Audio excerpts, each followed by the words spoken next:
देख रहे हैं कौन बनेगा प्रधानमंत्री। सीधे लखनऊ से, लखनऊ की जनता भी हमारे साथ है और खास मेहमान भी हमारे साथ है। सबसे पहले लखनऊ की जनता से एक एक सवाल और उसके बाद फिर चर्चा मेहमानों से हम करेंगे। आप खड़े हो जाइए। सवाल है किसी पार्टी से आपका?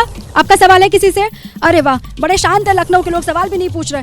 आप बताइए, कोई सवाल है? बताइए किसी से। नहीं सर, सरकार से कोई सवाल? कोई सवाल नहीं। किसकी सरकार आ रही है? सवाल पूछ के घर पे बिल्डोजर चलवाना है क्या?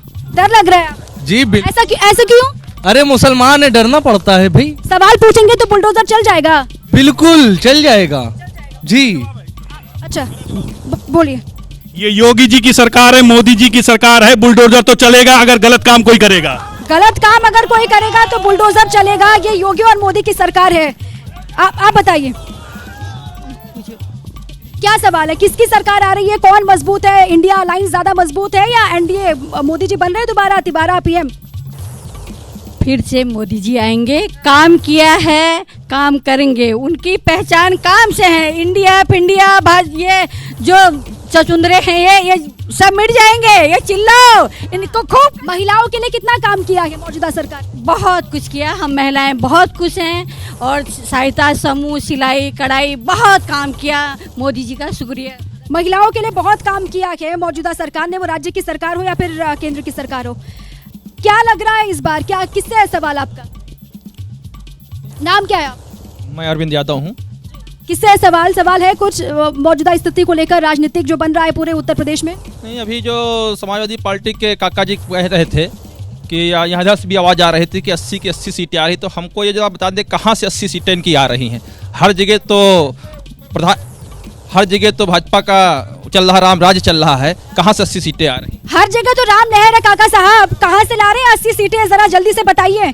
राम लहर है पूरे देश में और कहाँ से आपकी 80 सीटें आ रही है जो दावा आप कर रहे हैं? देखिए, एक शेर है कि लश्कर भी तुम्हारा है, सरदार भी तुम्हारा है, तुम झूठ को सच लिख दो, अखबार भी तुम्हारा है। तो ये भारतीय जनता पार्टी अभी चंद दिनों पहले ही हारी है।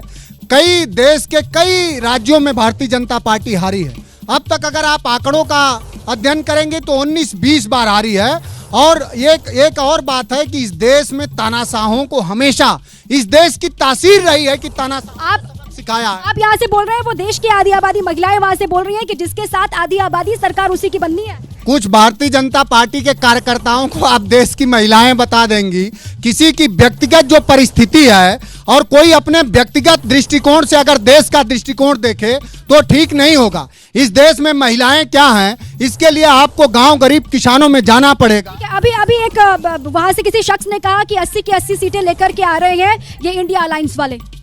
नहीं, देखिए, एक स्थिति बिल्कुल साफ है कि इंडिया अलायंस है कहाँ। नींव का पत्थर कौन था? इंडिया अलायंस कहाँ से शुरू हुआ था? नीतीश कुमार जी ने इंडिया अलायंस बनाने का काम किया था। उन्होंने पूरे देश में भ्रमण किया था और उसके बाद एक इंडिया अलायंस खड़ा किया गया था। जब नीतीश कुमार चले गए, नींव का पत्थर चला गया तो बिल्डिंग बचती है क्या? तो इंडिया अलायंस बचा कहाँ? जो नींव थी इंडिया अलायंस की वही जा चुकी है। अब क्या बचा है इंडिया अलायंस में? लेकिन मनीष शुक्ला जी, आपको लेकर भी सवाल लोग पूछ रहे थे कि किस आधार पर, वो सबसे मजबूत आधार क्या है जिसके बाद आप हैट्रिक लगाने का दावा करते हैं? देखिए, जनता से जनार्दन की आवाज आती है, लोकतंत्र में यही कहा गया है।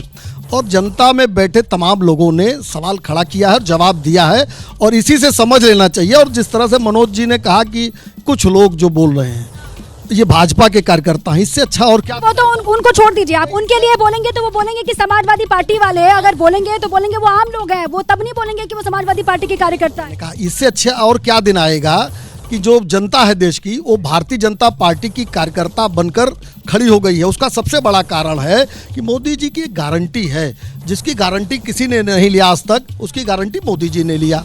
बैंकों से लोन गरीबों को नहीं मिला करता था, उसकी गारंटी मोदी जी ने लिया। मोदी जी ने जनधन के खाते खुलवाए। तमाम वो चीज़ें जो दुस्वप्न हुआ करती थी गरीबों के लिए, वहां तक उन्होंने विकास को पहुंचाया। उसी आधार पर हमारा ठीक है शुक्ला जी, आप कह रहे हैं कि मोदी की गारंटी ही इतना वजनदार है, इतना भारी है कि वो हैट्रिक तो लगानी तय है। आप और एक सवाल आपसे मेरा ये है अंशु जी कि बीजेपी तो 370 का नारा भी देती है, 400 पार का नारा भी देती है और आप लोगों की गाड़ी जो है वो स्टार्ट ही नहीं हो पा रही है। बहुत अच्छा आपने सवाल किया। दरअसल प्रधानमंत्री जी जो 400 की बात कर रहे हैं ना, लहसुन का रेट बता रहे हैं इस बार 400 जा रहा है, उससे नीचे नहीं रहेगा। और जो 80-85 की बात हो रही, जो आलू आप खरीद रहे हैं 20-25 में, ये जा रहा है। लेकिन हम कह रहे ठीक है, जाता किसान को मिलता, लेकिन मिलेगा किसको? किसके वेयर हाउस बने थे जब किसान आंदोलन कर रहे थे?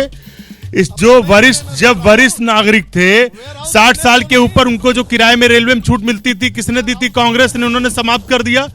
4 साल के लिए अग्निवीर बनेगा, उसके बाद वो क्या करेगा बेचारा? तो ये भाजपा की जो नीति है सिर्फ और सिर्फ उद्योगपतियों के लिए है। और उत्तर प्रदेश का क्या विकास हो रहा है ये दिख रहा है। कैग की रिपोर्ट में कह रहा है कि भ्रष्टाचार जमकर हो रहा है, सिर्फ और सिर्फ लूट हो रही है, अखबारों में छप रहा है। ये जनता को समझा पा रहे हो आप लोग की नहीं? जनता समझ रही है। हम फिर से कह रहे हैं, पिछड़े का पा नहीं बोल पा रहे हैं, जाति जनगणना का जा नहीं बोल पा रहे हैं। और जो रोहित अग्रवाल बोल रहे थे, ये जो चवन्नी पलटने वाली बात, कम से कम बोलो, ना ही बोले तो ज्यादा।